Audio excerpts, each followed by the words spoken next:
Buenos días. Bueno, pues vamos a dar comienzo a una nueva sesión de la sesión de políticos, como nosotros llamamos. Lo primero de todo es dar las gracias a la Universidad Villanueva por el acogimiento que todos los meses nos da. Es un lujo contar con la universidad y con el apoyo que nos da.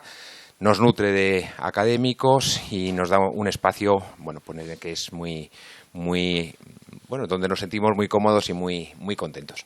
La sesión será como todas las anteriores. Habrá una bienvenida por parte del vicerrector José María Ortiz. Nos hablará de cómo es la universidad. Pues nos dará unas palabras de bienvenida. Seguidamente nos hablará María Crespo y finalizará el acto el viceconsejero, y yo iré interviniendo según vayan terminando las sesiones para explicaros el paso siguiente. Al finalizar habrá un café en el comedor de la universidad donde podremos un poco charlar y vernos. Luego, en la segunda parte de mi intervención, pues daré los saludos y los agradecimientos a todas las personas que habéis venido. Le doy la palabra al vicedirector José María Ortiz.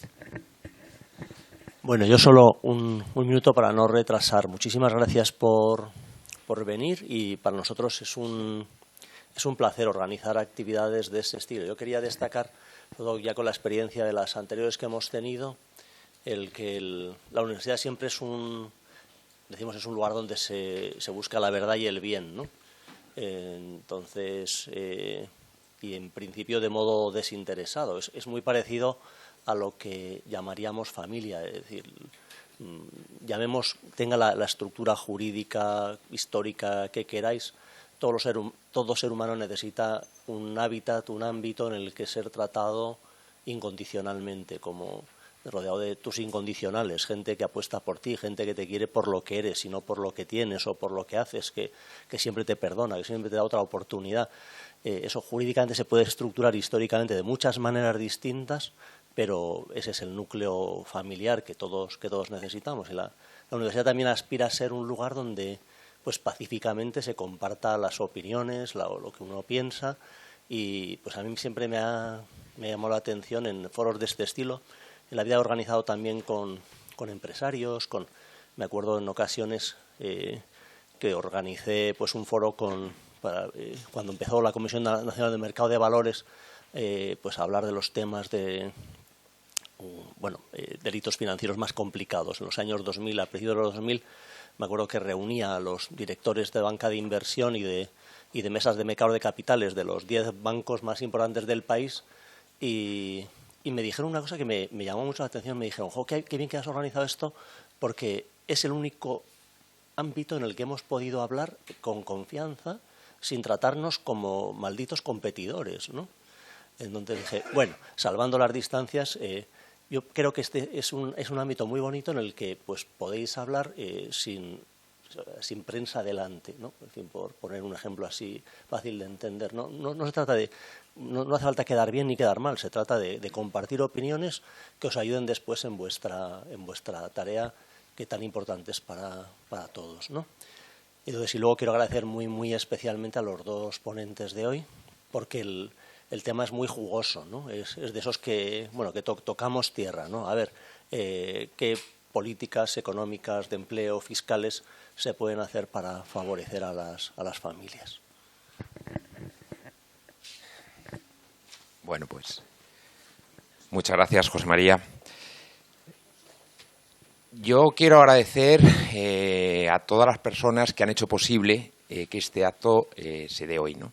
No es nada fácil llenar una sala como esta. Somos aproximadamente 40 personas, pero esto tiene una trayectoria. Son muchas personas. Este acto está organizado por la Fundación FASE, por la Universidad de Villanueva y por la Red de Municipios por la Familia.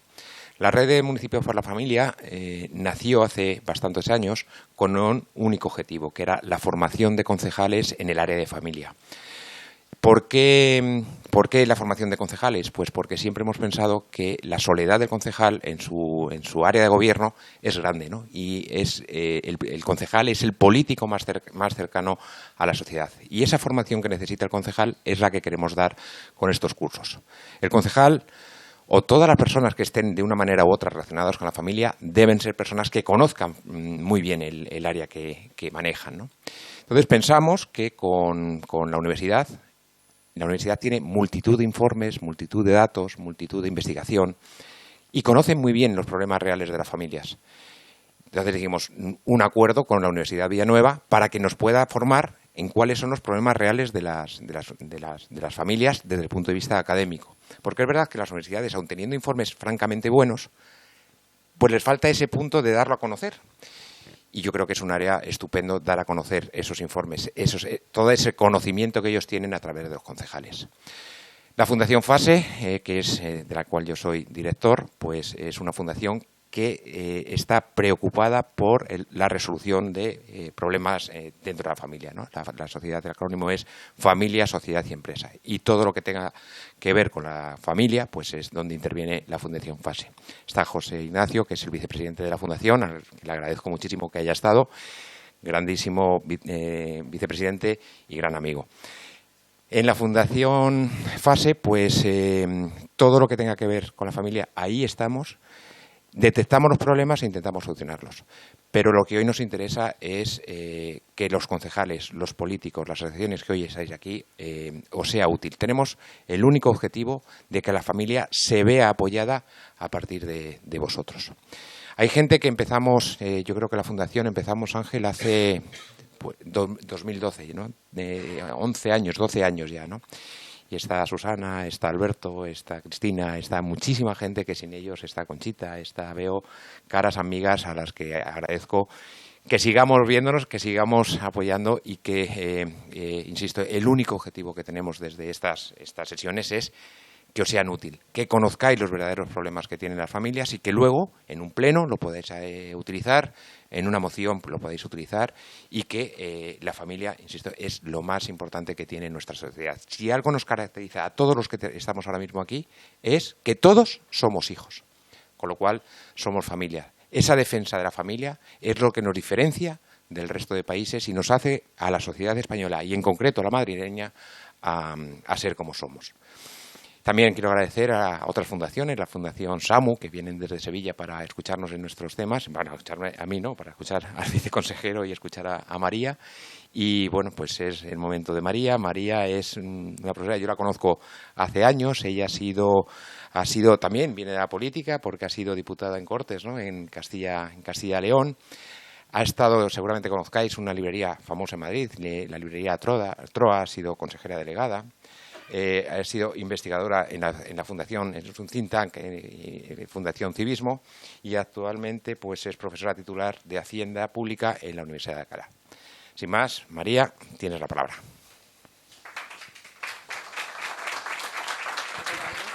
No se puede creer, ¿verdad? Bueno, por datos, no, déjalo. No, déjalo. Sí, aquí. No sé si me pondré de pie.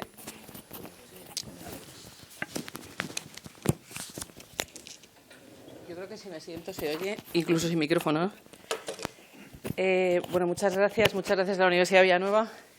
Muchas gracias, José María. Siempre es un placer venir aquí y ver que la universidad, como decía Alberto, ¿dónde está Alberto? Alberto, en la universidad estamos muy alejados de la realidad, pero hay gente que se acerca a la realidad a través de estas cosas, con lo cual, bueno, pues es una suerte poder estar en un foro como este donde pretenden conectar con la sociedad civil. Alberto, te voy a contar una confidencia. Yo tu teléfono lo tengo grabado como Alberto Familia, o sea que fíjate los años que hace que trabajan en pro de la familia. Alberto le conocí hace muchos años y le tengo grabado como Alberto San Juan Familia, o sea que es verdad que llevas muchísimos años en pro de la familia. Daniel, también te conozco de algún foro familiar fiscal, con lo cual, bueno, estamos verdaderamente en otro tipo de modelo, pero estamos en familia. Bueno, en esta sesión me toca o me han encargado hablar de las políticas fiscales de familia, que quizás como título de un viernes a las 11 de la mañana no es lo más apetecible, pero la verdad es que de la misma forma... No, que no se graba, perdón. Es que vengo un poco acelerada porque parezco nueva y me he ido a otro colegio. Por eso he venido tarde. Me he ido directamente a Monte Alto en lugar de... porque me ha apetecido. Entonces todavía estoy a 100 hasta que empecé 5 minutos a hablar. Bueno, perdón. Decía que las políticas de familia, yo que llevo bastantes años en la facultad, cuando no se hablaba de conciliación, hablábamos de conciliación, cuando mucho antes de empezar a hablar de políticas de familia en serio, en el ámbito público, en la facultad hacíamos proyectos en pro de la familia y las políticas familiares desde la óptica pública, que a veces da la sensación de que las administraciones públicas poco tienen que hacer en favor de la familia. O, lo que es peor, en épocas de crisis, siento decirlo en este foro público, algunos políticos guardan las apariencias diciendo que como no hay presupuesto no se puede hacer políticas de familia. Y verdaderamente esto no es cierto. Es decir, las políticas de familia se pueden ejecutar a través del ingreso, a través del gasto y a través de la cultura. A veces la cultura familiar, y a veces esto se nos olvida y es importantísimo. La cultura familiar es algo que hay que tener presente a lo largo de toda la vida, pero además en épocas de crisis es donde hay que incidir más en pro de la política familiar. Entonces, desde el ámbito fiscal, es cierto que por el lado del gasto es muy visible, el gasto en políticas de familia, subvenciones, ayudas, etcétera. Por el lado del ingreso es menos visible, pero también es bastante atractivo, deducciones, bonificaciones, exenciones, también son visibles. Pero las políticas a coste cero, que son las políticas donde se incide en la importancia de la familia, decía Alberto, todos somos parte de una familia, todos somos hijos, muchos somos padres, pero da igual lo que seamos, aunque no fuéramos hijos, la política familiar tiene la importancia que tiene porque la familia genera unas economías de escala en la sociedad que son imprescindibles. De hecho, la Constitución no es mi tema, primero porque no soy constitucionalista y luego porque no es el tema, establece una protección jurídica, social y económica a la familia, y por algo es. Y el por algo es no es porque el constitucionalista fuera un alma etérea que quiere trabajar en pro de la familia, sino porque las familias, en el seno de las familias, se generan economías de escala. Si a ti te educan como una persona sensata, honesta y tal, sales a la sociedad como tal y se infunde esa cultura, ¿no? Y esa formación. Con lo cual, en la familia se generan economías de escala que son dignas de protección. Y concretando específicamente en el ámbito de la vivienda, claro, si uno se plantea formar una familia, cuando en los foros de demografía, hay un demógrafo con el que discuto mucho, que dice, bueno, las políticas de familia hay que incidir en cuestiones económicas, presupuestarias, tal. Y digo, ¿tú sabes quién es el país donde la tasa de fecundidad es más alta de todos los países de la OCDE? Israel. Si a mí me preguntan en qué país quiero tener hijos, no se me ocurre Israel ni en el más remoto de los casos. Con lo cual, la construcción de la familia no puede ser única y exclusivamente económica, a pesar de que vamos a hablar de temas económicos. Entonces, cuando uno se plantea qué políticas familiares llevar a cabo, lo primero no sé si lo primero, pero lo primero es plantear dónde voy a alojar a la familia, qué tipo de viviendas hay en el país, qué tipo de políticas de vivienda hay, porque a lo mejor eso es un obstáculo para que las familias tengan una determinada forma. Es decir, si en el país prevalecen las, ¿cómo se llaman?, soluciones habitacionales de 3 personas en la misma habitación, hombre, pues a lo mejor no es el mejor modelo de construcción de vivienda para tener una familia estable. La vivienda es el cimiento fundamental de la construcción de una familia. Entonces, la política de vivienda, el diseño de la política de vivienda marca mucho sobre cuál es el tipo de política familiar que se quiere hacer. Pisos pequeños, soluciones habitacionales no muy dignas, pocos incentivos al traslado de la vivienda. Después hablaremos de políticas fiscales. Quiero entrar de forma muy somera porque si empezamos directamente con el tema fiscal, a lo mejor hay bajas. Entonces, sí que y viendo que bueno, el foro al que está dirigido estas sesiones, quiero dejar claro cuál es la importancia de sentarse a pensar qué tipo de política de vivienda queréis tener en vuestros ayuntamientos, en las comunidades autónomas, incluso en el propio país, cada uno desde nuestra perspectiva, porque en función del tipo de política de vivienda de política de familia que se quiera llevar a cabo, así se diseñará la política de vivienda de una manera u otra. Con lo cual, bueno, pues es importante hacer una pequeña reflexión sobre qué viviendas, después hablaremos de la participación de la construcción y de la vivienda en el Producto Interior Bruto de España, la importancia que tiene la construcción en el PIB español, pero la primera reflexión es qué tipo de viviendas hay en España, si esas viviendas, o mayoritariamente, o no sé si existe un mapa, al menos en la Comunidad de Madrid, ya que estamos en la Comunidad de Madrid, de el tipo de viviendas que están en el mercado, porque en función de esas viviendas, bueno, pues las familias podrán construir un tipo de vida u otra, lógicamente. La segunda cuestión, y esta es económica, es que la construcción importa, la vivienda importa, y esto ya voy a aterrizar en el tema económico. La construcción importa en España porque el 5,7% del PIB está participado por la construcción. La construcción participa en el PIB en el 5,7% en el año 2022. En la facultad hicimos un informe sobre el índice de burocracia, que no tiene nada que ver con esto, pero vimos cuáles eran las empresas representativas y yo me quedé perpleja al ver que la construcción importaba muchísimo más de lo que aparentemente podemos pensar, ¿no? Con lo cual, tanto desde el punto de vista ideológico, tanto desde el punto de vista de las políticas familiares como desde el punto de vista económico, importa que las viviendas y que la política de vivienda tenga un impacto u otro.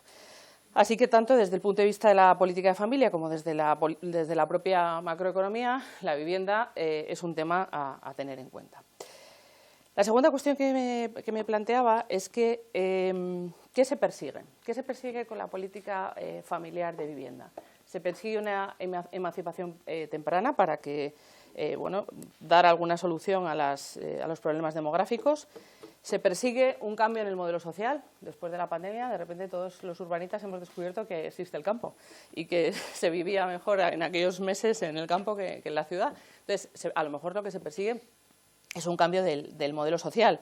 En un entorno internacional donde las políticas medioambientales tienen importancia, bueno, pues a lo mejor la política familiar va por ahí. Se persigue fomentar la estabilidad de la familia, de los matrimonios, de la familia, porque lógicamente sin una estabilidad física es muy difícil que se lleven a cabo una política familiar estable en el tiempo.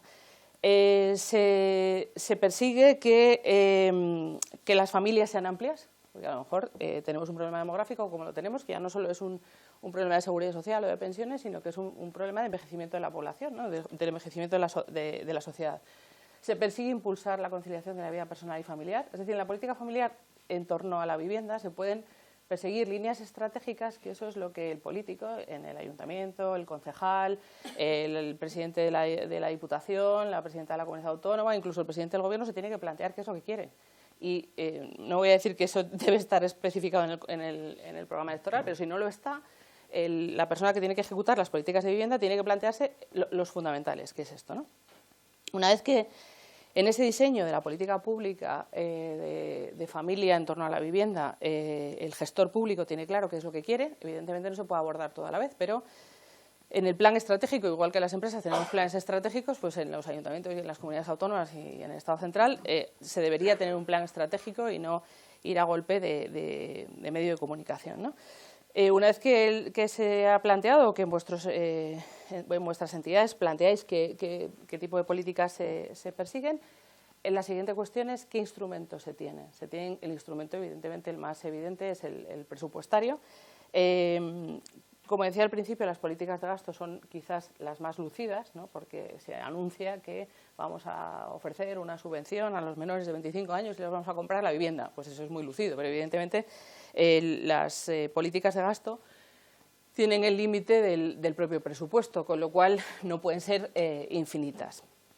Se pueden plantear, y además, por otra parte, las políticas de gasto, y da igual que ideológicamente seáis liberales o keynesianos o intervencionistas, la realidad es que el límite presupuestario es el que es. Yo siempre digo, y ahí con esto me estoy descubriendo, pero no importa, que las políticas de gasto del modelo keynesiano, de impacto de gasto, son a la economía como la quimioterapia a la salud. Son necesarias, en algún momento es necesario aplicar unas políticas de gasto brutales. Pero si tú perpetúas la economía dependiente de esas políticas de gasto, acabas con la economía. ¿Por qué? Porque la economía no crece.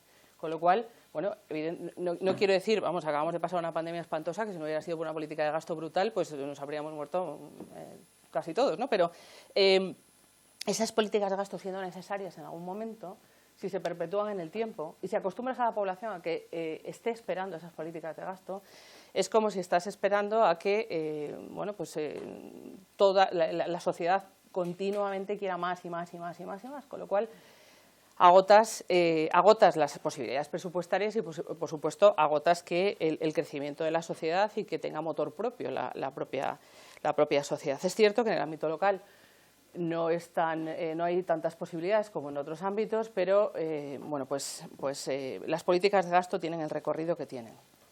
La segunda alternativa son las políticas, otra vertiente de las políticas de gasto, son las subvenciones. En el mismo sentido, las subvenciones, lo ideal, lo eficiente es que las subvenciones sean condicionadas, es decir, a cambio de algo o para hacer algo, porque una subvención a fondo perdido, pues evidentemente, por muy celestial que sea el perceptor, tiende a no cumplir la finalidad. Con lo cual, unas subvenciones condicionadas, y después hablaremos de las posibilidades de los avales públicos de acceso a la vivienda, de medidas concretas. Esas subvenciones, por una parte, condicionadas y por otra parte, dirigidas a que el ciudadano haga algo a cambio. Es decir, si yo establezco un aval, si yo como administración pública establezco un aval, que exigirle al ciudadano que aporte algo, de la misma forma que en multitud de subvenciones, hasta ahora en los fondos Next Generation hay cantidad de subvenciones condicionadas. Tú inviertes, recibes una subvención del 60%, pero tú tienes que aportar el 40%, con lo cual yo te ayudo, pero tienes que tener motor propio. Bueno, pues estas subvenciones condicionadas me parece que son fundamentales. Y el tercer instrumento, pues el fiscal. El fiscal tiene una doble limitación. Por una parte, solo afecta a aquellos que son sujetos pasivos, aquellos que presentan el impuesto que corresponda, IRPF, IBI, transmisiones, lo que corresponda. Y por otra parte, igual que las políticas de gasto, tienen un límite presupuestario importante. Por otro lado, en España tenemos un modelo territorial, no voy a tener la osadía de hablar en este foro del modelo territorial en España, pero la realidad es que tenemos el modelo territorial que tenemos. Tenemos 17 comunidades autónomas, no sé cuántos municipios, las competencias normativas están distribuidas como están, los ayuntamientos tienen unas competencias normativas muy limitadas y en el ámbito fiscal tienen unas competencias normativas muy limitadas. Pero eso no es óbice para que se dejen de lado las políticas de vivienda, las políticas familiares, porque algo se puede hacer dentro de las limitaciones fiscales que existen. Y en segundo lugar, la responsabilidad del gestor público en dirigir o en llevar a cabo una política fiscal concreta, pues es imprescindible, ¿no? Decían, le atribuyen a Churchill, que nunca sé si es cierto o no, porque nadie me lo ha rebatido, pero nadie me lo ha confirmado, que la diferencia, Churchill decía que la diferencia entre un político y un estadista es que el político piensa en las próximas elecciones y el estadista en las próximas generaciones. Confío que todos los que estáis aquí sois estadistas y no sois meros políticos, con lo cual la responsabilidad del gestor público, y gestor público no solo es el político, el gestor público es cualquiera que gestiona fondos públicos, pues es imprescindible. Bien, en cuanto a las líneas maestras del diseño de las políticas familiares en el ámbito fiscal o en el ámbito fiscal dirigido a la vivienda, como decía al principio, quizás si la línea maestra es plantear una posibilidad, un impulso a la emancipación temprana, lógicamente la emancipación temprana es la condición sine qua non para impulsar dar un impulso a la fecundidad.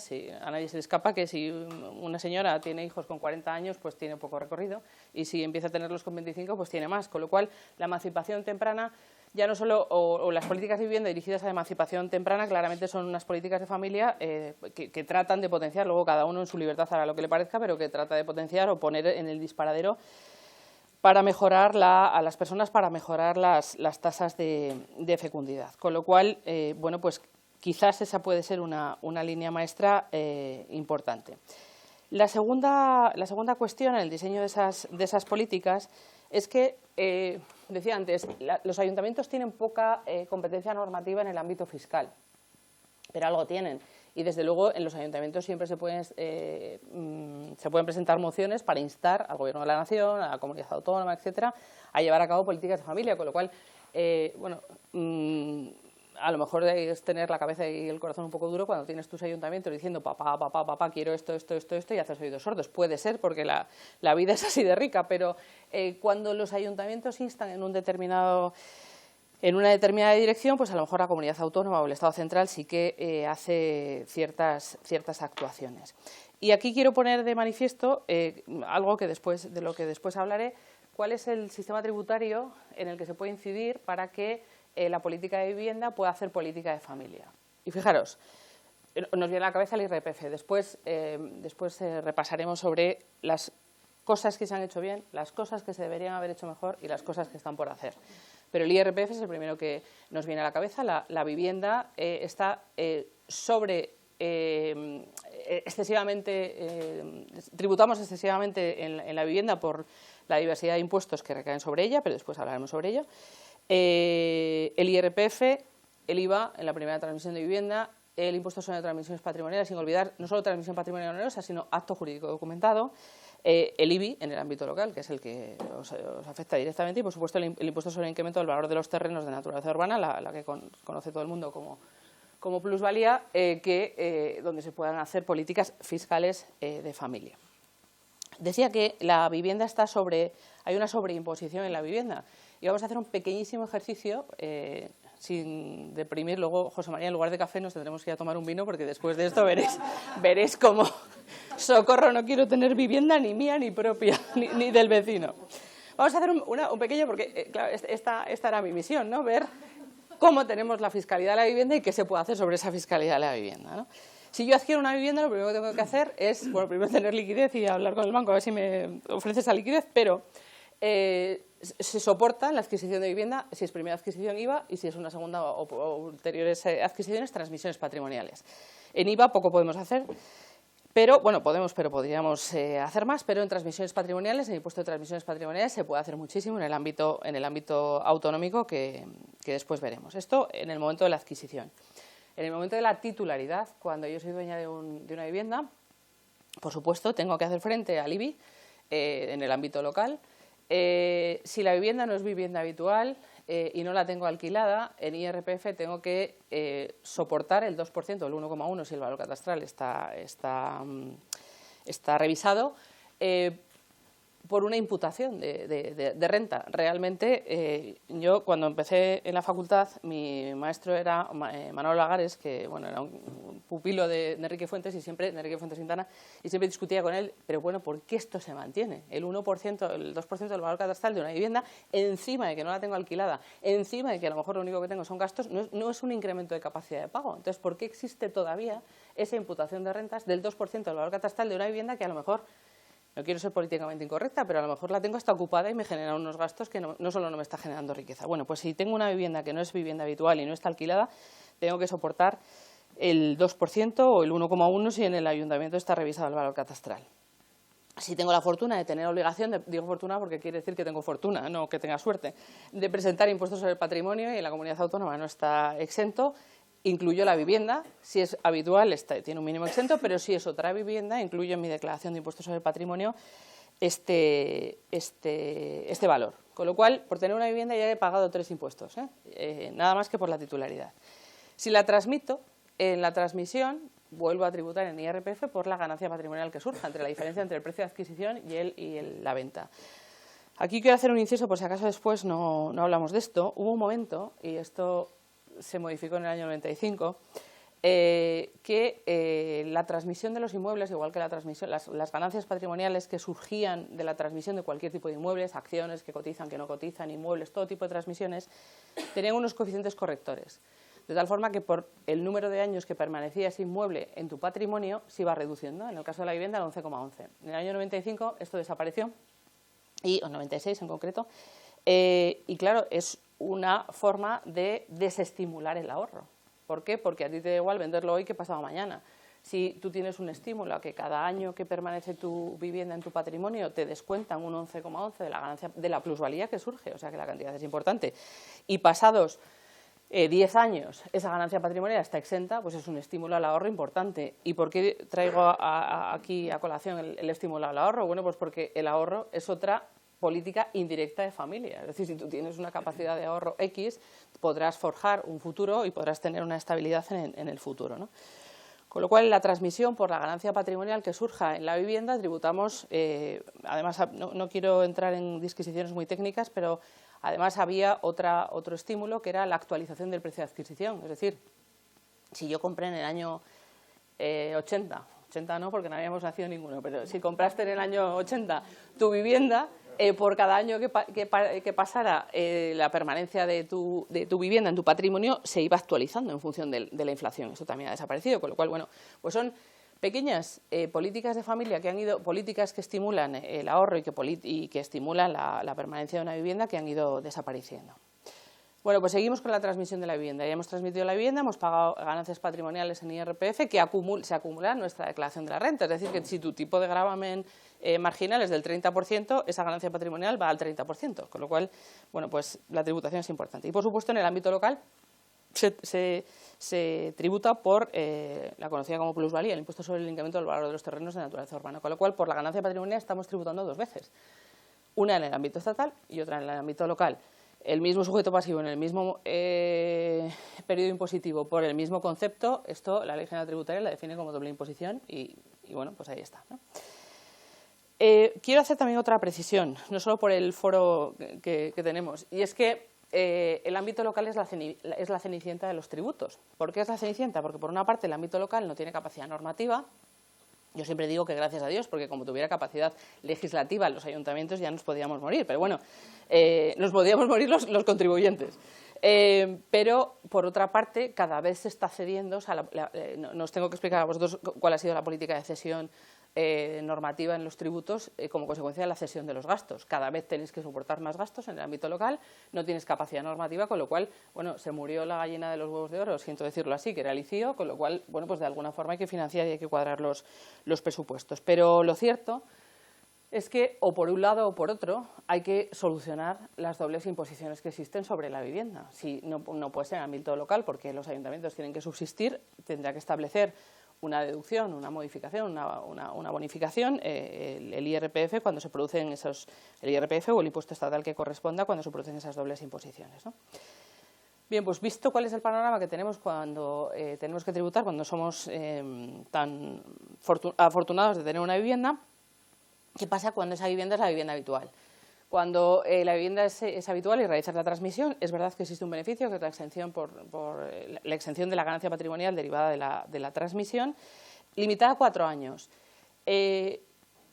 Yo ciertamente no soy nada partidaria de las limitaciones ni cuantitativas ni temporales y voy a hacer aquí una cierta analogía con otro tipo de impuestos.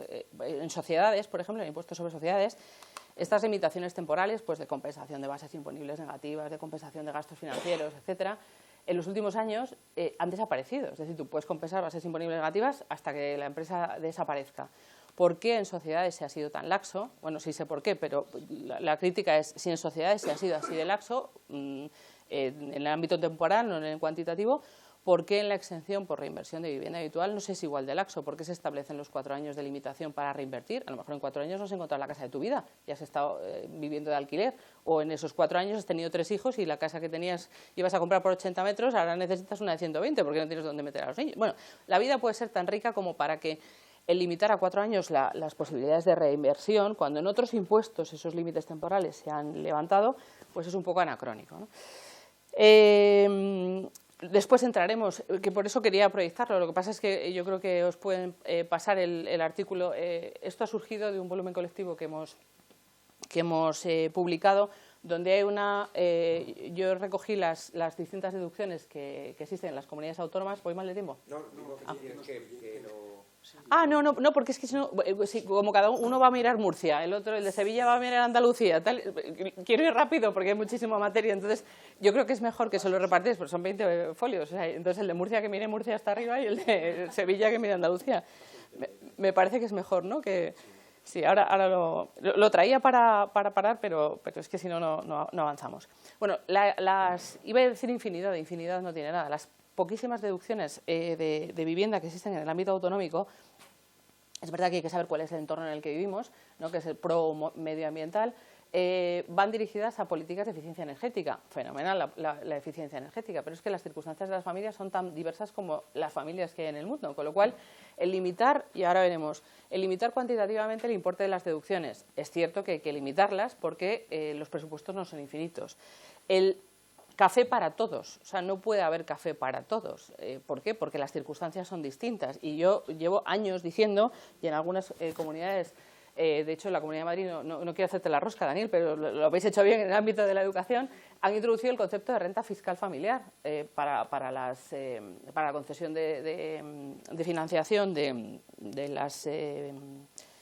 los ciclos educativos de infantil y de bachiller. Se establece el concepto de renta fiscal familiar. Lógicamente, no es lo mismo ganar 100.000 euros y tener un hijo que ganar 100.000 euros y tener 12, lógicamente, ¿no? Entonces, ese concepto de regresivizar las ayudas o de establecer unas ayudas progresivas en función de tu renta fiscal familiar me parece que es de sentido común. Y esto, bueno, está costando que en cada comunidad autónoma se plantee este concepto de establecer ayudas en función de tus circunstancias personales y familiares. Es que lo dice la propia ley de IRPF. La ley de IRPF dice que el IRPF es un impuesto subjetivo. Y subjetivo quiere decir que tiene en cuenta las circunstancias personales y familiares del sujeto pasivo. No da igual. Tú cuando te vas a tomar una cerveza, el IVA te lo cobran de la misma forma si estás casado, tienes 7 hijos o eres marroquí. En el IRPF no, en el IRPF no da igual que tú estés casado o soltero, que tengas hipoteca o no, que tengas un hijo o no. De hecho, existe un mínimo personal y familiar. Por lo tanto, es imprescindible que esas políticas familiares se establezcan en función de la renta per cápita familiar.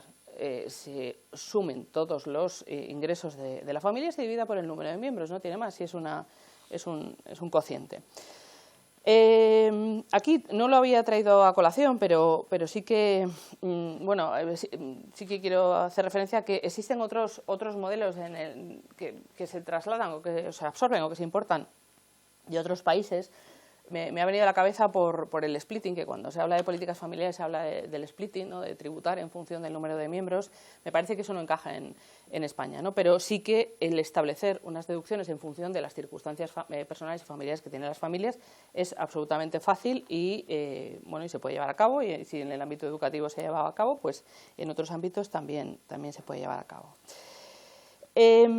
Repasando el IRPF, hay una serie de medidas a recuperar.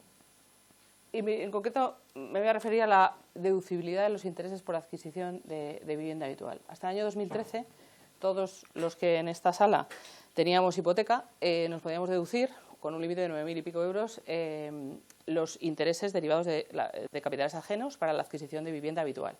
Es verdad que de vivienda habitual, no de otro tipo de vivienda, pero bueno, por lo menos existía esa deducción. En el año 2013 se eliminó esa deducción bajo el argumento de que esa deducción existía porque los tipos de interés eran muy altos hasta entonces y como consecuencia de que los tipos habían bajado, se tenía que desaparecer. Ese fue el argumento desde mi punto de vista. La realidad es que es mucho más fácil hacer desaparecer estas deducciones porque tienen los presupuestos mucho más controlados. Yo no sé cuánta gente, si yo soy la ministra de Hacienda, Dios me libre que no, pero si lo eres, dices, bueno, este año cuánta gente me va a solicitar esta deducción por adquisición de vivienda, o cuántos pagos se van a hacer, o qué intereses va a haber, requieren un estudio mucho más exhaustivo que si, pues se elimina o se establece una cantidad en suma fija, ¿no? ¿Por qué no volver a recuperar esa deducción por el pago de intereses de capitales ajenos por la adquisición de vivienda habitual? Porque es cierto que los tipos de interés están bajos. Bueno, hemos tenido unos meses atrás que parecía que que iban a explotar, ¿no? Pero realmente están bajos. No estamos en los tipos de interés del 18% de los años 80, estamos a lo sumo un 4, un 5, ¿no? Pero la realidad es que el endeudamiento de las familias es astronómico. Con lo cual me da igual cuál es el tipo de interés que pague. A lo mejor en los años 80 se pagaba un 18%, pero el precio de adquisición de las viviendas era muchísimo más bajo que el actual. ¿Por qué no recuperar esta deducibilidad de los intereses en función de varios criterios?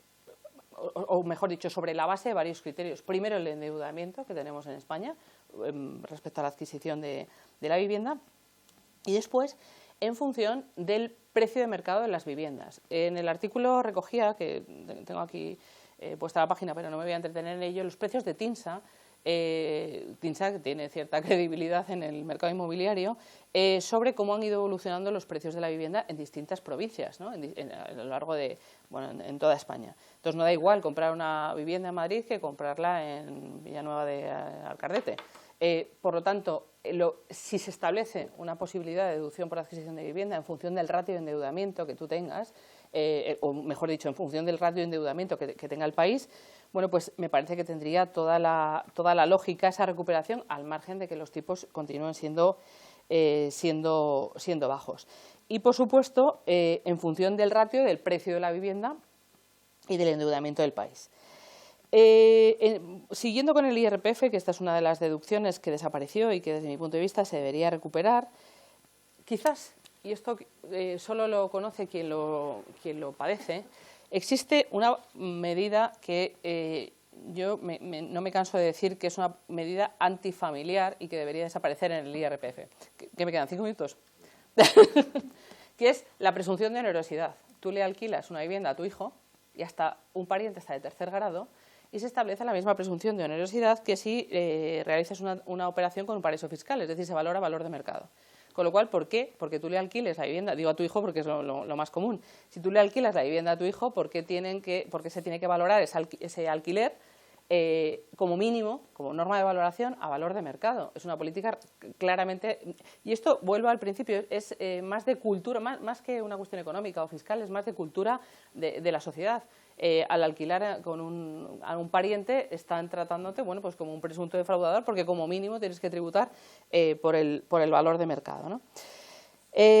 Como dice Alberto que corra, voy a correr. Las deducciones autonómicas existen, decía, deducciones autonómicas por el pago de alquiler. Cuidado con esos límites que se establecen. Si dais un repaso al papel, veréis que los límites que se establecen, o sea, 450 euros de límite anual de alquiler. Yo no digo que las administraciones públicas tengan que sufragar el alquiler o la adquisición de vivienda habitual, ni muchísimo menos, pero quizás hay que revisar estos precios, primero porque el precio de la vivienda ha variado muchísimo, porque el precio de los alquileres ha variado muchísimo y porque en función de dónde vivas es completamente distinta la situación. Entonces, el establecimiento de esos topes máximos a la deducibilidad tanto de alquileres como la posibilidad de adquirir vivienda habitual, como los límites mínimos de renta. No sé si es esto porque lo podréis comprobar en el papel, pero tienes que tener una renta de 12.000 euros para tener derecho a la adquisición de una vivienda. Oiga, con 12.000 euros, con sobrevivir tengo bastante, ¿no? Entonces, ¿cómo voy a adquirir una vivienda si mi renta máxima es de 12.000 euros? Volvemos otra vez al concepto de renta fiscal per cápita familiar. Mídame cuál es la renta per cápita, y la renta per cápita de 12.000 a lo mejor es una cantidad importante, ¿no? Entonces, asignaturas pendientes, y con esto termino. Revisar en el tramo autonómico, y esto sí que se puede hacer desde los ayuntamientos, instar a las comunidades autónomas a que se modifiquen los tramos autonómicos en IRPF, con una política de vivienda valiente. Y fijaros, y esto voy a hacer un inciso súper rápido. Como consecuencia de la pandemia, el teletrabajo o el trabajo a distancia se ha implantado. Una asignatura pendiente importante y que se puede modificar en el ámbito del tramo autonómico del IRPF es la deducibilidad de ciertos gastos que el empleado asume en su casa. O sea, de la misma forma que, y lo explico de forma muy rápida, cuando tú eres trabajador por cuenta ajena, te deduces una serie de gastos de la actividad de autónomo. Cuando eres trabajador por cuenta propia. Cuando eres trabajador por cuenta ajena, solo te deduces seguridad social y 4 cosas más. En el trabajo a distancia somos híbridos, ¿no? Porque yo soy trabajadora por cuenta ajena, pero los días que estoy teletrabajando es como si fuera autónoma. ¿Por qué no se establecen una serie de deducciones a esas personas que teletrabajan por un determinado momento? Oiga, usted teletrabaja el 20% de su jornada laboral, por lo tanto se podrá deducir el 20% correspondiente a la compra del ordenador, la luz, lo que corresponda. Y esto es una medida que he intentado contarla a todo el mundo y nadie me la compra, pero me parece que es muy importante. O sea, la Comunidad de Madrid, digo la Comunidad de Madrid porque los tengo aquí, no porque el resto no sé de dónde sois, sería pionera en el establecimiento de eso. O sea, usted es autónomo a trozos, ¿no? Es autónomo parcialmente, por lo tanto, en esa parte que es parcialmente autónomo, ¿por qué no se deduce en su tramo de IRPF la parte correspondiente a los gastos que corresponden? En el ámbito autonómico, como decíamos antes, las transmisiones patrimoniales tiene una parte muy importante. En transmisiones patrimoniales se tributa por el valor de la adquisición de la vivienda, con independencia de que la vivienda la tengas hipotecada. No es la capacidad económica real. Yo pago el 4% en la Comunidad de Madrid o el 6% o el 7%, el tipo que corresponde en transmisiones patrimoniales, por el precio de adquisición, por el valor que escrituro de la vivienda. Pero es que mi capacidad económica a lo mejor es de cero, porque he comprado una vivienda de 400.000 euros, pero estaba hipotecada en 499, con lo cual mi capacidad económica es muy baja. Por lo tanto, en transmisiones patrimoniales se podrían hacer muchísimas cuestiones. Bueno, muchísimas cuestiones no.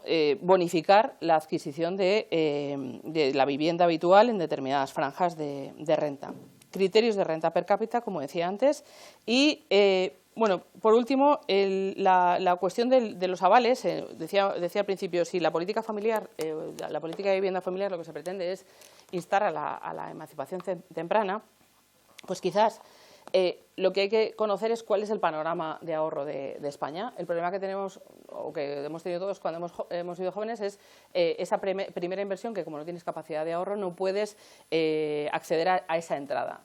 Si el gobierno, cualquiera de los gobiernos autonómico, estatal o local, lleva a cabo políticas keynesianas, lo único que hace es generar un tejido de dependencia entre el ciudadano y la administración pública, que en el momento en el que la administración pública corta el grifo, desmonta toda la política. Entonces, en el caso de las ayudas para la adquisición de vivienda, si el problema que se tiene es la falta de capacidad de ahorro por parte de la gente joven, el aval se debería circunscribir exclusivamente a esa parte. Es decir, el aval público, que bueno, pues es muy loable el llevarlo a cabo, se debería avalar en la parte que frena para que el joven pueda invertir y pueda acceder a la vivienda. Si tú estás avalando todo el crédito por la adquisición de vivienda, pues estás generando un tejido clientelar que es complicado. Entonces, sí a las políticas públicas de vivienda, por supuesto, no se pueden olvidar, no pueden ser exclusivas las políticas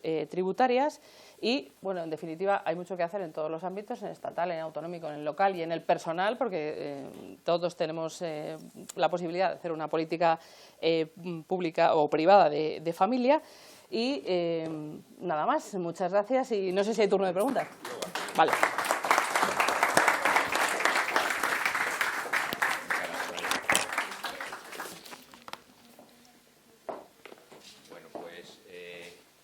María, te tengo en el teléfono como María Troa.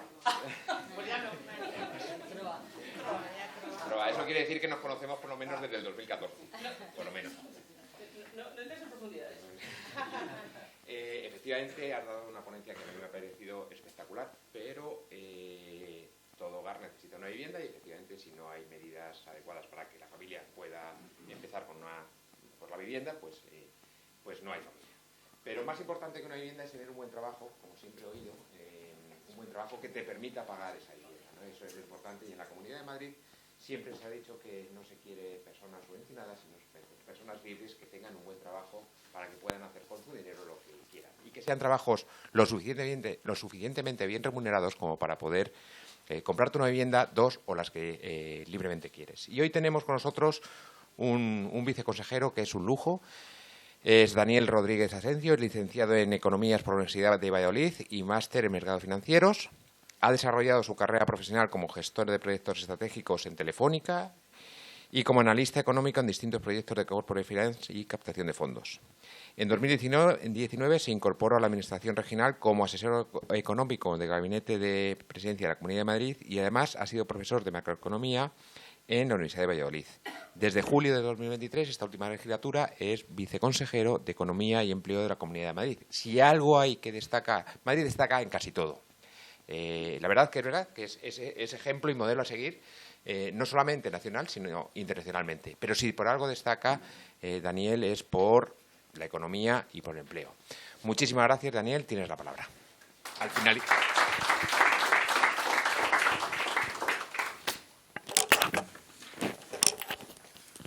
Bueno, muy buenos días a todos. Gracias por esta amable invitación. Gracias pues, a la Red de Municipios por la Familia, a las fundaciones, a la universidad, etcétera, etcétera. Primero por vuestro trabajo, ¿vale? Y segundo, pues por organizar este tipo de mesas de debate, que yo creo que son muy importantes y muy interesantes.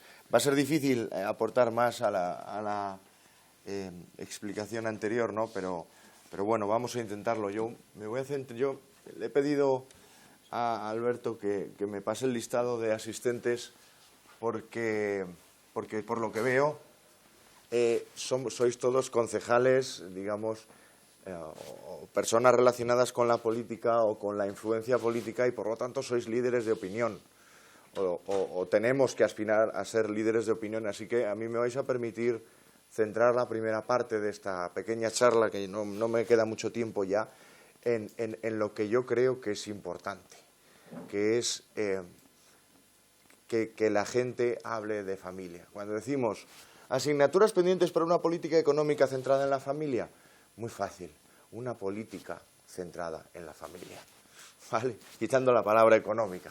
Es la clave de bóveda, es sobre lo que se construye todo. Yo he estado de acuerdo con María en casi todo. Y cuando digo en casi todo es que ella decía, no, la ideología no importa en la política familiar. Ser keynesiano, ser liberal no importa. Mentira, sí que importa. Importa y mucho. Porque lo que quiero demostrar es que los keynesianos, es que la izquierda tienen en la familia a su gran objetivo a batir, porque precisamente lo que quieren es que el Estado sustituya a la familia. ¿Para qué? Para concentrar todo el poder del Estado en una persona, no voy a poner nombres y apellidos, y por lo tanto ejercer esas labores que una vez acabada con la familia lo tienen que ejercer ellos y por lo tanto el individuo queda sometido a la voluntad del dictador de turno y no, insisto en que no voy a poner nombres, es de manual, es de manual y en eso es en lo que voy a centrar esta parte. Para conseguir una política económica a favor de la familia tenemos que luchar todos los días para dejar de gobernar en favor de minorías y empezar a gobernar en favor de la inmensa mayoría que es la familia. Como bien has dicho, Alberto, todo el mundo tenemos un padre, una madre, todo el mundo, le guste a quien le guste y le pese a quien le pese, por lo tanto tenemos una familia. Si hay algún problema en la familia biológica, todo el mundo tenemos un círculo, digamos, íntimo, donde nos sentimos a gusto, donde nos sentimos confortables y que, como bien has dicho, hacen lo divino y lo humano por nosotros independientemente de quiénes seamos, a dónde vayamos y dónde vengamos. Esa es la gran masa social que hay en este país y en todos los lugares del mundo. Eso es lo que ataca la izquierda precisamente para ganar poder. ¿Y cómo lo ataca? Usando las herramientas del Estado, usando los recursos del Estado para colectivizar, para que el colectivo gane fuerza con respecto al individuo y por lo tanto el individuo quede sometido al grandísimo poder que es el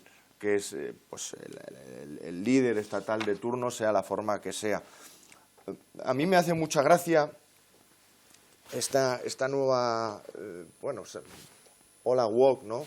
Que dice, no, yo no soy cristiano, a mí la familia, pues bueno, cuando pueda, primero tengo que tener una casa como Dios manda, un trabajo como Dios manda. Y en verdad tienen razón porque la sociedad ha cambiado. Antes se tenía una familia por obligación, ¿no? Porque los hijos tenían que cuidar a los padres, ahora, afortunadamente, eso no ocurre. Ahora se tiene una familia, efectivamente, pues por motivación individual y ese es el primer gran reto. Es decir, oiga, es que la familia es lo más importante, no es lo único, es lo más importante. Y el Estado, el gobierno, sea cual sea su forma, puede incentivar en mayor o menor medida, pero nadie va a tener una familia pues porque le den una ayuda a la vivienda, porque le den una ayuda de 500 euros como la que tenemos en la Comunidad de Madrid en el plan de natalidad.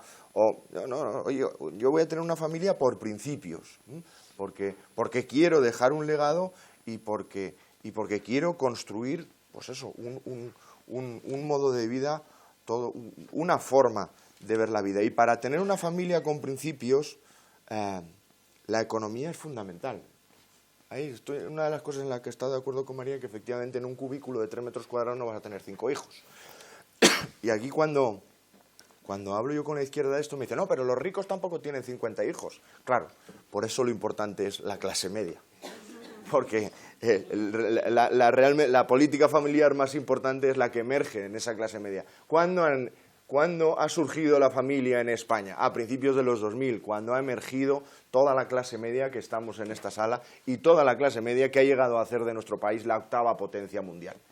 Y eso ha sido, efectivamente, con una política de vivienda adecuada, pero también con una política de atracción a la inversión extranjera adecuada, con una política de empleo que esté centrada, pues eso, en el mérito, en el esfuerzo, en el que puedes llegar allá donde puedes llegar sin que nadie te tenga que regalar nada por el hecho de ser mujer, LGTBIQ+, joven, rubio, ojos verdes o de Villadueña del Tajo.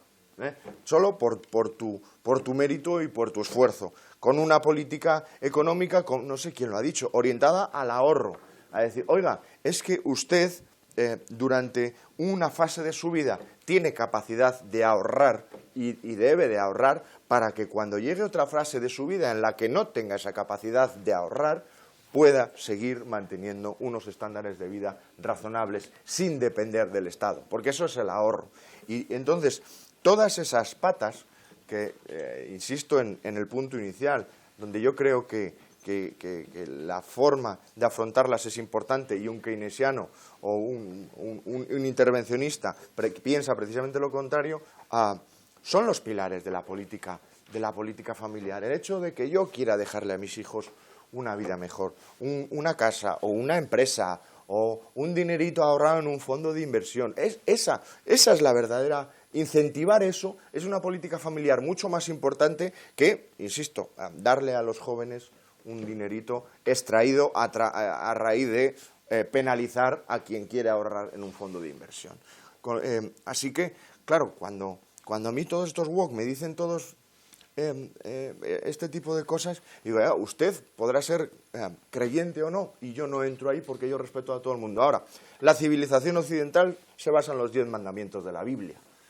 Le guste a quien le guste y le pese a quien le pese. Quien no ha seguido los 10 mandamientos como principios rectores ha funcionado. Quien no, pues ahí están los resultados. La civilización occidental se basa en la familia como institución fundamental sobre la que se forja cualquier proyecto de vida, seas quien seas, pienses lo que pienses, vengas de donde vengas. Y el Estado, en cualquiera de sus formas, por supuesto que tiene que existir y por supuesto que tiene que actuar y por supuesto que tiene que ayudar. Tiene que ayudar en dos vías. Una, red de seguridad que no tiene nada que ver con la red clientelar que decía María. El Estado tiene que estar ahí para que cuando un individuo tenga un problema en un momento determinado de su vida, ayudarle, impulsarle, que vuelva a surtir, digamos, a coger fuerza y sobre todo si su familia no puede hacerlo. Ahí sí. Y dos, árbitro. Podemos tener situaciones o conflictos de forma individual y eso es muy legítimo. Ahí es donde entra la fuerza del Estado para resolver esos conflictos en base a una ley, a unas normas que conocemos todos y que han sido aprobadas. Ahí. Todo lo que, digamos, se excede de ahí es cuanto menos peligroso. Y por eso la izquierda y los intervencionistas tienen a la familia en el foco, absoluto de su acción de gobierno. Porque con una familia fuerte, con la familia como la institución sobre la que se construye todo, el Estado tiene muy poco sentido. Sin embargo, con una familia débil, sin esa institución, el individuo es más débil y por lo tanto el Estado gana mucha fuerza. De ahí que vienen pues todos estos asuntos que venimos viendo desde hace décadas, de ataque sistemático, pues de situaciones desagradables que se ven en entornos familiares, que por supuesto que ocurren, de políticas que buscan empobrecer pues a toda esa enorme clase media con arreglo a los pequeños colectivos. De ahí viene la enorme campaña de comunicación que incluso hoy lo seguimos viendo. A los hijos no son de los padres, los hijos son del Estado. Ha llegado a decir una ministra hace no tanto. ¿Cómo que los hijos son del Estado? Entonces, esa responsabilidad pues la tenemos que asumir, ¿no? Porque, claro, ellos ¿en qué se basan, no? En que sacando, esto es muy típico de la izquierda, sacando ejemplos concretos, pues hacen ya el órdago a la mayor, ¿no? Y la familia no funciona y los ambientes familiares son nocivos, nada más lejos de la realidad. Y claro, a través de esa enorme campaña, enorme y mantenida en el tiempo, ¿no? Campaña de comunicación y de acoso ideológico, pues claro, lo que os decía, al final la sociedad actual es una sociedad repleta de familias desestructuradas y de falta de valores, con lo cual dependencia y sumisión en el Estado, como bien decía María. Eso es lo primero que tenemos que explicar en nuestra labor como líderes de opinión, que la gente lo entienda, que sepa a qué se está sometiendo, pues eso, cada vez que las políticas con muy buenas intenciones se topan con nefastos resultados. ¿Por qué? Porque efectivamente el enorme proceso de ingeniería social en el que estamos inmersos tiene sus raíces en la destrucción de la institución familiar. Así que los ingredientes para una política económica basada en la familia. Primero, principios y valores del humanismo cristiano, seas o no seas cristiano. Pero oiga, que no matarás, honrarás a tu padre y a tu madre, no robarás. No os voy a... Vamos, puedes no ser cristiano, pero creo que una persona civilizada lo sigue. Segundo, la prosperidad, el mérito. Es importante el crecimiento económico y es muy importante un crecimiento económico en el que cada individuo se base en sus méritos para prosperar. Claro, cuando hablo con amigos, ¿no? Y me dicen, claro, cuanto más, si la baja de paternidad en vez de 4 semanas son 6, pues ayuda. Pues sí, puede ayudar, y está muy bien, sí. Y no es una crítica. Ahora con la reducción de la jornada laboral, que también dicen que es para fomentar la conciliación, etcétera, etcétera. Claro, pero no hemos explicado, y eso es una labor nuestra, no hemos explicado lo suficientemente bien que el que algo quiere, algo le cuesta, que todo tiene un coste de oportunidad. Si usted quiere comprarse un coche, pues a lo mejor no puede comprarse la casa con jardín y se tiene que comprar un piso un poco más pequeño. Si usted quiere tener familia, pues tiene que saber que durante un tiempo su carrera profesional, pues a lo mejor no va a ser tan acelerada como alguien que decide renunciar a la familia. Es decir, todo tiene un coste y eso, claro, no podemos, en el momento en el que, digamos, permitimos que el Estado asuma ese coste por nosotros, estamos dando fuerza al Estado sobre nosotros. Estamos dando poder al Estado sobre nosotros, porque las cosas caen por su propio peso y los humanos somos como somos. Oiga, si yo tengo 2 trabajadores de la misma edad, que son los 2 igual de buenos, me da igual sexo, condición económico-afectiva, me da igual. Si yo tengo 2 personas, una se coge una baja de 14 semanas por paternidad, y otra se coge una baja de 16, pues resulta que la primera ha tenido 2 semanas más para hacer cosas que la segunda. Y eso es que es de cajón. Y luchar contra eso es, insisto, someter al individuo a la voluntad del Estado. Exactamente igual que decir, ¿no?, que por ser mujeres o por ser cualquier condición social, pues tienes derecho casi a formar parte de equipos directivos y un larguísimo etcétera. Recuperar la meritocracia es fundamental, es básico, porque sin meritocracia no hay prosperidad. Tercer ingrediente, libertad e igualdad de oportunidades. Es verdad que en una sociedad pobre no se puede tener hijos. Para generar esa sociedad con una clase media pujante, lo hemos visto en España. Hay que asegurar un entorno económico y social libre, con libertad de empresa, que favorezca la actividad económica y, por supuesto, asegurar la igualdad de oportunidades. Para eso sí que está el Estado. Para eso, por supuesto, que tiene que estar el Estado. Cuarto, muy importante, asumir la responsabilidad individual sobre nuestros actos. Os acabo de poner un ejemplo. Está muy bien coger una baja de 16 semanas o una excedencia o no trabajar por tener un hijo, que eso es fantástico. Pero tenemos que saber que tu carrera profesional pues no va a ser tan brillante o tan acelerada como el que ha estado trabajando todo ese tiempo. Asumir esa responsabilidad sobre tus actos es la base para una política familiar adecuada, porque es la manera de que te autoorganices, te autogestiones y en ese entorno que os he dicho antes de favorecer la familia en los ambientes sociales, puedas tener ganas de tener una familia y formarla, ¿no? Y luego, por último, por supuesto, hay que tener respeto y solidaridad hacia quien piensa distinto a ti, y esto es importante. Quien no quiera formar una familia por la razón que sea es tan respetable como quien la quiera tener. El problema es que precisamente con un Estado que es casi el 50% de la riqueza en España, con un Estado mastodóntico, con un leviatán, parece que quien está fuera de los dictámenes del gobierno de turno, que ahora mismo es socialista, no es respetable, y parece que tener una familia solo se puede tener en el marco ideológico, fiscal, de trabajo y un larguísimo etcétera, que marca el gobernante de turno. Y todo lo que no sea ahí, pues no es respetable, ¿no?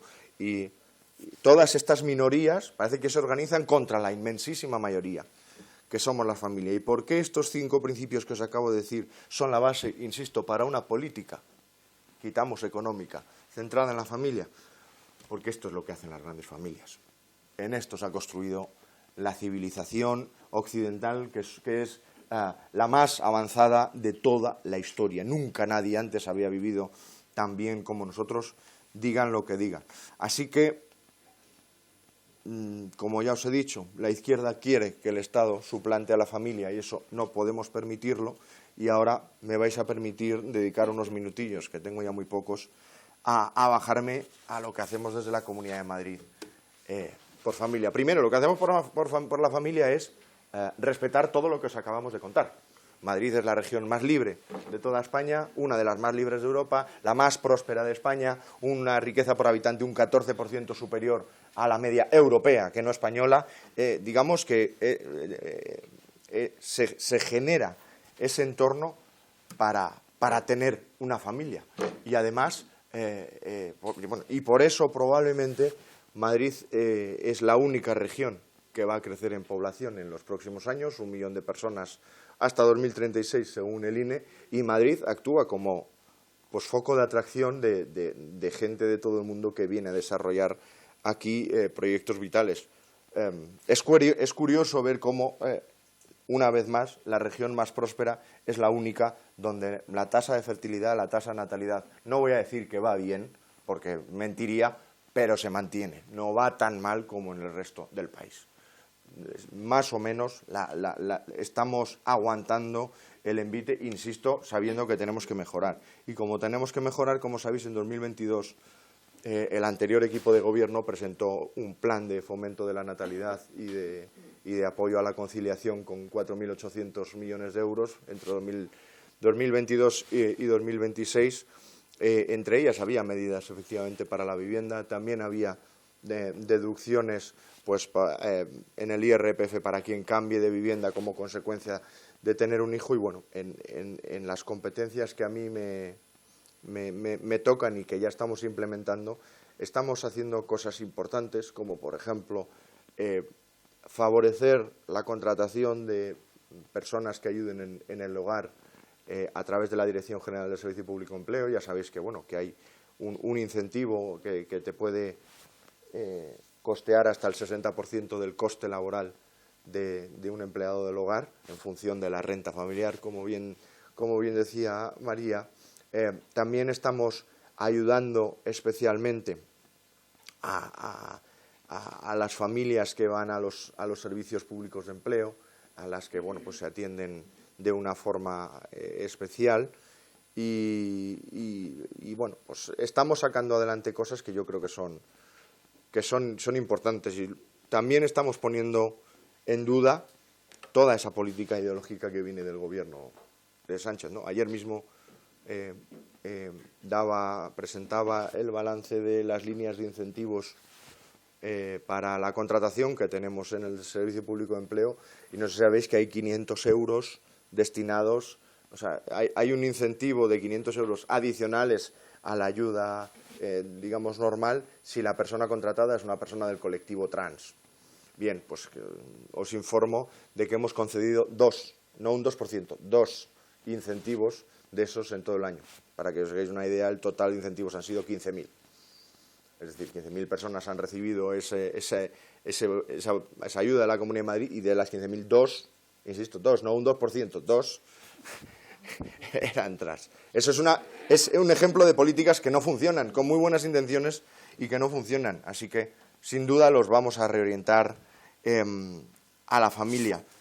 Ayer presentamos un plan de vivienda con nuevas deducciones en el IRPF por el pago de hipotecas, también con una actuación que vamos a hacer de Aval Madrid para construir VPO, que tienen muy buena calidad, por cierto, para, digamos, dar facilidades de construcción de VPOs a cooperativas, y yo creo que tenemos a la familia en el centro de nuestras políticas, ¿no?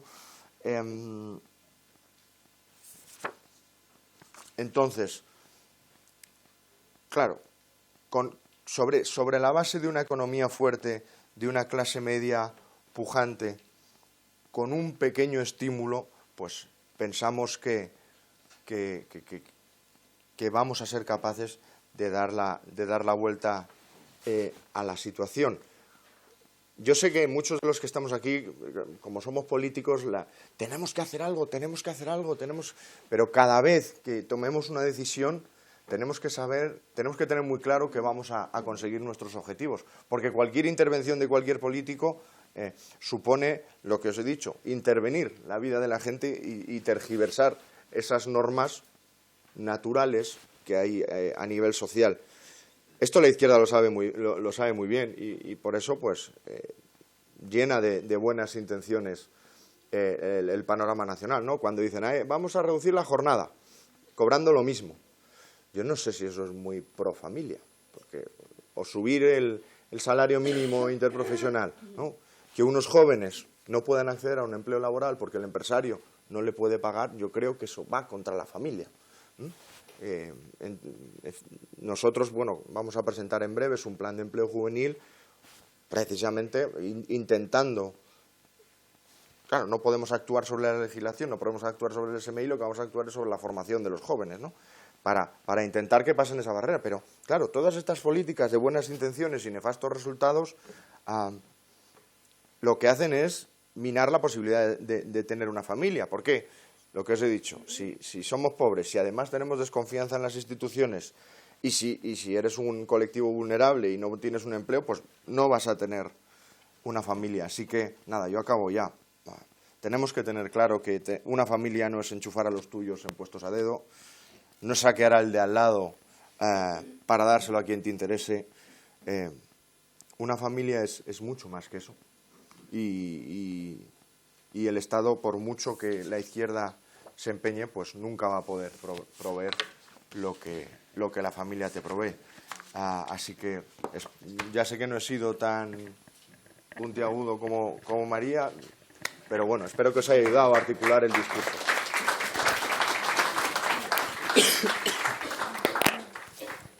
Ahora vais a ser sometidos al turno de preguntas un ratito. Sí, pero no mucho, yo tengo 5 minutos. Yo lo que, como lo sabía,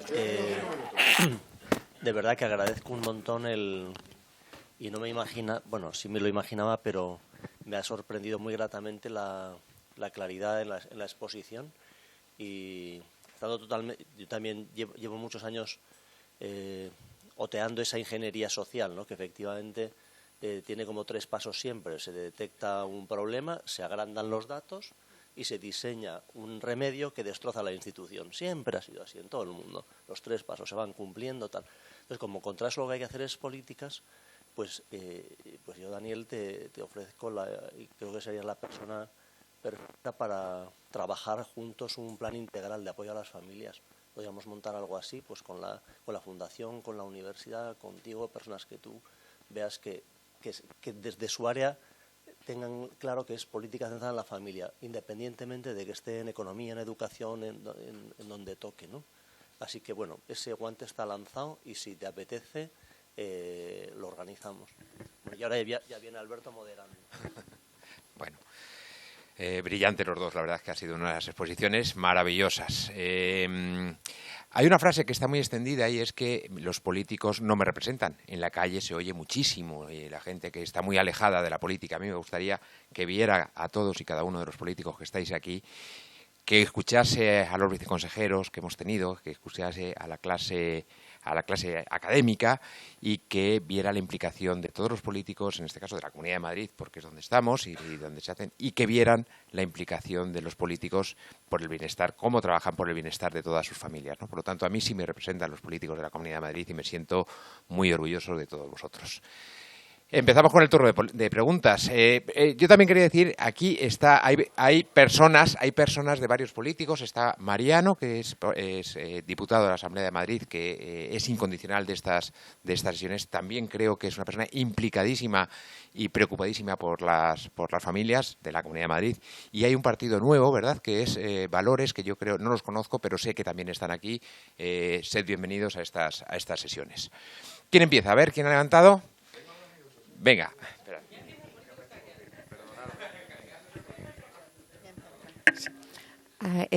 Hola, gracias por poder participar. Yo he escuchado muy atentamente a, si me permitís tutearos, María y Daniel. Entonces yo, en primer lugar, yo estoy un poco más de acuerdo con María en el sentido que la vivienda es fundamental. Y digo porque el trabajo es fundamental también y tener buenos trabajos también, pero lo que yo estoy observando en los jóvenes españoles es que muchos de ellos efectivamente tienen buenos trabajos y sin embargo no pueden acceder a la vivienda y se van a viviendas de alquiler con muy buenos trabajos. ¿Qué ocurre? Que esto, en el fondo, también es una destrucción de la familia, porque ellos mismos te dicen que van a tener menos hijos cuando podrían tener más, porque se van a un alquiler con muy poquitas habitaciones y no pueden hacer otra cosa, con lo cual el trabajo es muy importante, pero no tenemos que mirar el buenísimo trabajo cuando ya tenemos dificultades, sino que antes, muchas veces, con unos trabajos humildes, había familias con 5 o 6 hijos. Entonces aquí estamos haciendo algo mal, porque si antes se conseguía, ¿por qué no ahora? Y mi segunda reflexión para el viceconsejero de la Comunidad de Madrid es la siguiente. ¿Por qué en los Plan Vive, por ejemplo, en donde yo vivo, Torrelodones, que van 186 viviendas, ¿por qué estas viviendas van en régimen de alquiler? Que tampoco me parece un fomento a la familia y el arraigo en los pueblos, porque si van y encima en 5 años, porque si lo hiciesen con opción a compra o con compra, conseguiríamos que estos jóvenes que son hijos nuestros se quedasen cerca de sus familias, hiciesen arraigos en los pueblos y seguramente podríamos subir también este índice de natalidad. Gracias. Te voy a contestar muy breve. Yo soy uno de esos jóvenes que tiene un muy buen trabajo y no se puede comprar una casa. Tengo 35 años, soy viceconsejero de Economía y Empleo y no me puedo comprar una casa. Claro, no me puedo comprar la casa que quiero. Me puedo... No, déjame, yo te he dejado... Yo me he comprado una casa, lo que he podido, donde he podido, en este caso en Tres Cantos. Eso os decía antes, el coste de oportunidad. Es decir, yo por lo menos lo que le digo a los que tengo al lado y a mi familia es, pues si quieres comprarte una casa como Dios manda, a lo mejor no puedes viajar 5 veces al extranjero al año, salir todos los fines de semana, no lo sé. O a lo mejor tienes que comprarte una casa un poquito más pequeña y tirarte un poquito en ella, venderla y comprar una grande, que es lo que hizo mi familia. El concepto de coste de oportunidad es fundamental. Es fundamental y tener muy claro que una sociedad con un estado de bienestar garante como este no significa que no tengas ningún elemento de incertidumbre en tu vida. Es decir, que para tener un hijo tengas que tener una casa de 120 metros cuadrados en el barrio Salamanca, un empleo fijo para los dos y un dinerito ahorrado, es que eso tampoco puede ser el mensaje y es lo que perciben los jóvenes. Y muchas veces lo que les decimos, oye, no, antes de tener hijos tú primero, los dos bien colocados, os compráis la casa y además, pues eso, si puedes ser funcionarios, mejor. Y esa no es la responsabilidad individual que decía en su día.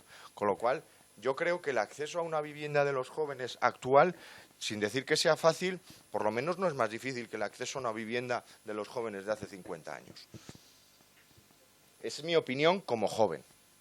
Ahora, podemos debatirlo. Pero entre otras cosas, porque la renta disponible que pagas por una vivienda media ahora está en torno a 6 veces y hace 50 años era entre 12 y 3 veces. Y 13 veces. Esos son datos del Banco de España que no lo digo yo. Con lo cual, la política de vivienda muy, muy importante, fundamental, y por supuesto que hay que incidir, pero también desde un paso atrás. Y la segunda pregunta era... Plan Vive, ¿por qué es alquiler? Claro. Mira, has puesto un grandísimo ejemplo. ¿Qué pasa con las famosas VPOs? Tú le dices a un joven, puedes acceder a una vivienda a un precio asequible y quedarte en ella. ¿Qué incentivo tiene el joven a mejorar? Ninguno. Porque papá Estado te ha solucionado la papeleta.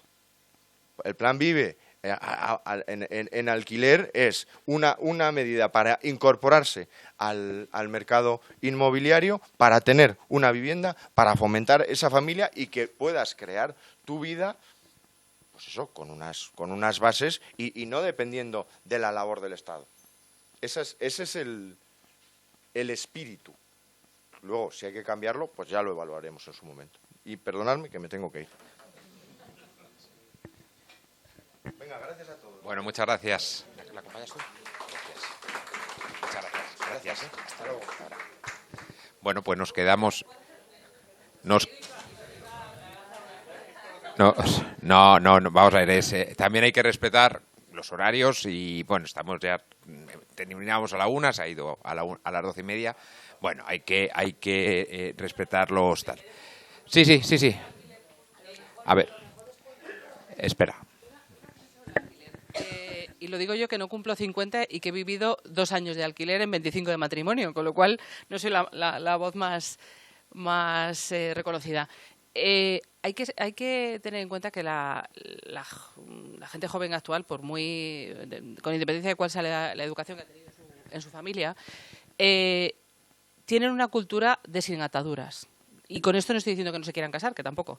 Pero el sin ataduras quiere decir que si nosotros, los que estamos en esta sala, teníamos una cultura de comprar, ellos tienen una cultura de alquilar y no tiene nada de malo. Es decir, tú puedes tener 12 hijos y vivir en una vivienda de alquiler. Entonces, desde las políticas públicas tienen que ser conscientes de la sociedad en la que vivimos.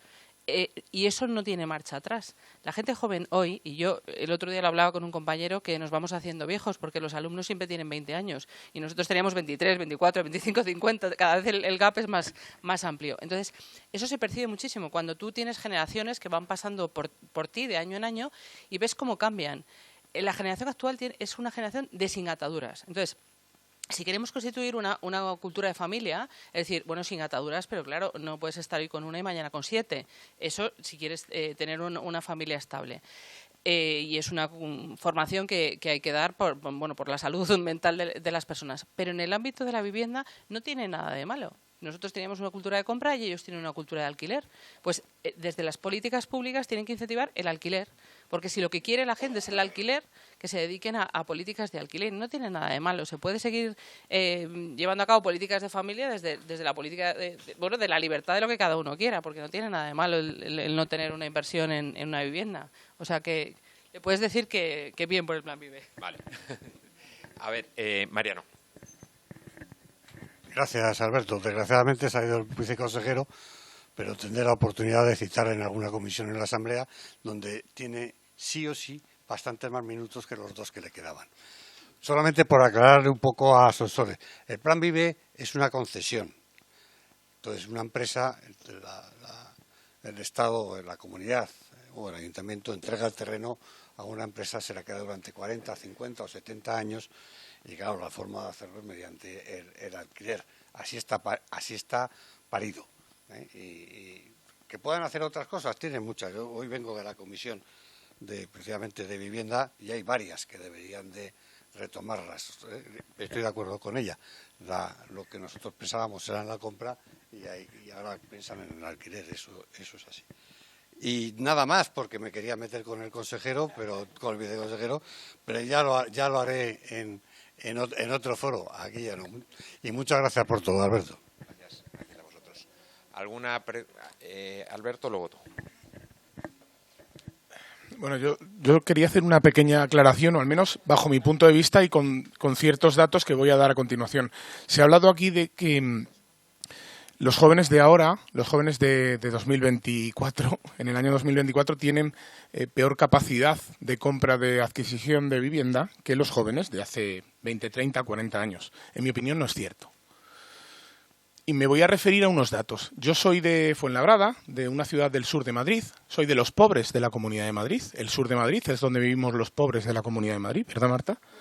Es que es de Parla, entonces Fuenlabrada y Parla son los dos municipios, grandes municipios de la Comunidad de Madrid con menor renta per cápita. Entonces, sabemos de qué hablamos. Fuenlabrada en 1970 tenía 7.000 habitantes y en 1980, tan solo 10 años después, 70.000 habitantes. Hoy tiene 200.000.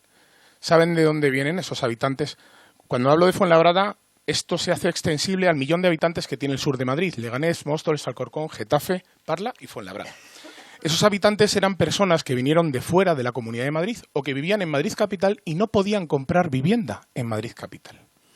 Por lo tanto, que hoy mi hijo tenga peor capacidad de adquisición para comprar una vivienda que yo la tuve en el día que yo la compré, o yo, peor momento que mi padre a la hora de comprar, en mi opinión no es cierto. ¿Qué ocurre? Que mi primera vivienda, yo tengo varias viviendas, gracias a Dios, porque me lo he podido permitir, pero mi primera vivienda no fue en Fuenlabrada, no lo podía comprar en Fuenlabrada. Fue en Illescas, Toledo, que está a 28 kilómetros. Mi padre se vino del centro de Madrid, no del Parque de las Avenidas, a Fuenlabrada. Y yo me fui de Fuenlabrada a Illescas. He podido volver a mi pueblo, gracias a Dios, porque me ha ido muy bien mi trabajo y me lo he podido permitir. Pero en mi opinión, los jóvenes no tienen peor la cuestión que nosotros lo teníamos. Ahora bien, mi hijo lleva un iPhone. Yo no tenía un iPhone.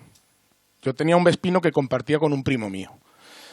El iPhone lo he comprado yo, en este caso, pues se lo he podido permitir, pero si no, cualquier chaval que trabaja en Telepizza los fines de semana repartiendo, se compra, lo primero que hace es comprarse un iPhone. Por lo tanto, es una cuestión de prioridades.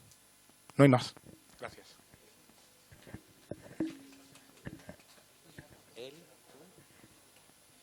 Muchas gracias. Bueno, yo solo voy a comentar un poquito lo que ha dicho mi compañero anterior. Yo no diría que tienes dos casas, porque la situación es tan complicada que a lo mejor te quedas sin una. Así que mejor decir que estás viviendo y ya está. Bueno, me presento, soy Pedro Caballero. Voy a dejar mi faceta política y me voy a ir a lo que represento ahora mismo, que es a una de las asociaciones más grandes de padres de alumnos y padres de familia, que es CONCAPA, y a la plataforma Siempre Seremos Familia, de la que, bueno, pues también soy, junto con María, de Familias Numerosas de Madrid, el portavoz. Se ha ido el viceconsejero y no le puedo decir nada, pero la verdad es que en todas las políticas que se están haciendo de familias, ¿cuántas veces ha contado con la familia? Si es que el problema es que no cuentan con nosotros para nada. No se cuenta para nada, no se habla con nosotros. Todo lo que tenemos que aportar, y no podemos decir nunca nada porque siempre se hace en un despacho, a golpe de legislatura, a golpe de política, a golpe de lo que sea, y contando muchas veces con la buena voluntad de que está al otro lado, quiere hacer una política correcta de familia y una política justa de familia. Por lo tanto, bueno, pues yo creo que ese es el gran aspecto que tendrían que todos los políticos, yo me pongo también en la cuerda, tener cuando se van a hacer ese desarrollo de políticas, contar de verdad con las familias y con todo lo que tenemos que aportar. Porque la casa está muy bien, el trabajo está muy bien, pero ahí está la conciliación laboral y familiar. No hay manera de poder conciliar. ¿Quién va a tener hijos si no pueden conciliar? Si desde que tienen que trabajar los dos para poderla pagar es imposible. Entonces, bueno, pues esa es la necesidad urgente que le pido a nuestros políticos. Bueno, yo ahí sí te puedo responder porque desde el 2014, fui director general de familia de la Comunidad de Madrid hasta el año pasado. Y te puedo asegurar que el empeño que tenemos de reunirnos con entidades, asociaciones y toda persona que tenga algo que decir con respecto a la familia es inmenso. Eso nos dejamos la vida. Tienes un montón de concejales que tienen reuniones constantes para aplicar políticas de familia en sus municipios y y ellos son concejales las 24 horas, que van al supermercado y tienen que hablar con familias, van al ayuntamiento y tienen familias. Pero de la Comunidad de Madrid, otra cosa no, pero reuniones con familias, asociaciones, entidades, para poder sacar el plan, la estrategia de familia que se ha referido el viceconsejero, para conocer las realidades, las necesidades reales de las familias se tienen mucho. Es verdad que nunca son suficientes, eso es verdad, pero sí es un empeño. De hecho, este acto de hoy es para conocer las realidades sociales, las realidades verdaderas de las familias, con lo cual yo creo que es un esfuerzo grande que se hace. Nunca es suficiente, estoy de acuerdo. Hay muchas entidades aquí, está María José de Family Watch, que trabajan por las familias, estáis vosotros, está, se me olvida alguna más que trabaja por las familias, está José María, Joaquín Echevarría, padre de Ignacio Echevarría, chico que fue asesinado en Londres, que trabaja por las familias, por impulsar los valores familiares también, que es a lo que nos hemos referido también, ¿no? Que es lo importante de la importancia de los valores y virtudes en las familias. Y hablando de la conciliación, te perdiste la sesión del mes anterior aquí, que hablamos precisamente, que nos dijeron no decir conciliación, porque conciliación es conciliar cuando hay dos problemas, sino llamarlo integración, ¿no? Es integrar la familia en la vida laboral. Fue una sesión fantástica, la tenemos grabada, si la quieres, pues te pones en contacto con nosotros y te la debemos pasar. ¿Otra pregunta? Yo creo que yo estoy de acuerdo con María. A mí me parece el tema fiscal fundamental. De hecho, decía mi suegro, antiguamente con un sueldo tenías 4 hijos, una empleada de hogar y una casa en la playa. Hoy en día eso es inviable, es imposible. Y el sábado con unos amigos hablábamos de un hijo de ellos que está muy bien situado, la mujer también, tienen 2 mellizos, dice Mercedes, no llegan porque tienen que pagar el alquiler, la cuidadora, porque con los 2 mellizos, si no, es imposible, la cuidadora ahora creo que eran 1.400 euros, una barbaridad, que me hubiera gustado preguntarle al consejero lo del 70% ese de descuento. Dice, no pueden pagar todo lo que tienen que pagar y están muy bien situados. Entonces yo creo que el tema de la fiscalidad es fundamental. Y luego es verdad que ha cambiado mucho el concepto, porque claro, yo les entiendo a los jóvenes. Yo tengo una hija dentista que es que se va a las 8 de la mañana, llega a las 9:30 y dice, mamá, ¿yo cómo voy a...? O sea, ni tener familia, ni tener una casa, es imposible. Y cuando dice el gobierno de que han subido los sueldos no sé cuánto, es mentira, porque el 44% se lo lleva luego en los impuestos. O sea, te dicen que te suben, pero es mentira lo que tú ganas del neto, porque se lo lleva el otro, ¿no? Y bueno, yo creo que es un cambio de muchas cosas. Hay que cambiar la mentalidad, hay que cambiar la cultura, hay que cambiar, pero el tema de los impuestos a mí me parece fundamental. Muchas gracias, Mercedes. Mercedes sabe de lo que habla también porque ha sido expresidenta de COFAPA, ¿no? Con lo cual también está, fíjate, ¿no? Portavoz junto con Mariano, ¿no? Y también son personas que conocen muy bien la realidad de las familias. Las dos últimas, vosotras y Mariano, y así cortamos para que nos dé tiempo a tomar un café. Yo simplemente, iba a hablar con el alquiler del viceconsejero porque yo creo que desde luego yo no percibo, no sé si hacéis macroencuestas, yo lo del alquiler no lo percibo para nada que la gente quiera alquilar en vez de, porque el alquiler es gasto y la compra es ahorro. Entonces, si queremos fomentar el ahorro, pues claro, pero vamos, lo que hablaba de Fuenlabrada y por ejemplo en Las Rozas, creció Fuenlabrada por viviendas de protección oficial en régimen de compra. Las Rozas creció en los 80 y 90 por régimen de vivienda en régimen de VPO en régimen de compra. Hubo grandes municipios de Madrid que crecieron por las VPOs, porque eran para familias, te daban puntos por cada hijo, si tenías un hijo con discapacidad más, la casa podía tener rampa, o sea, se hacían un tipo de políticas que ahora no se hacen. Entonces Fuenlabrada creció en parte por eso, y Las Rozas también, Majadahonda también. Entonces, bueno, yo desde luego soy firme defensora de la compra de una casa porque al final es lo que te hace poder ir cambiando de casa, ¿no?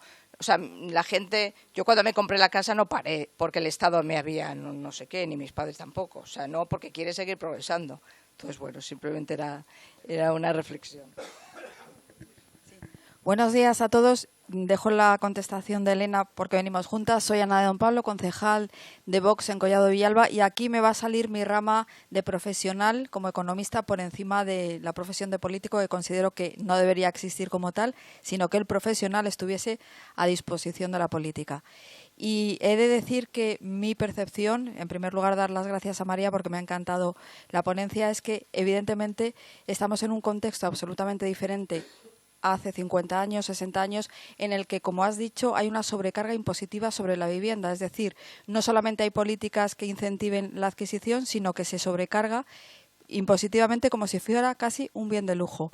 A eso se unen factores contextuales que nos equiparan a que no podemos compararnos con la sociedad hace 50 años, en la que además no había carga impositiva personal, no existía IRPF, etcétera, y ahora mismo los jóvenes se enfrentan a una tendencia global, mundo anglosajón, en el que la estructura de propiedad de la tierra se basa principalmente en el alquiler, hay muy pocos propietarios y vamos hacia ese modelo, y a que actualmente en la sociedad el foco está puesto en el individuo y no en la familia, y por tanto todo ese cúmulo de factores nos llevan a la situación actual que tenemos. Muchísimas gracias.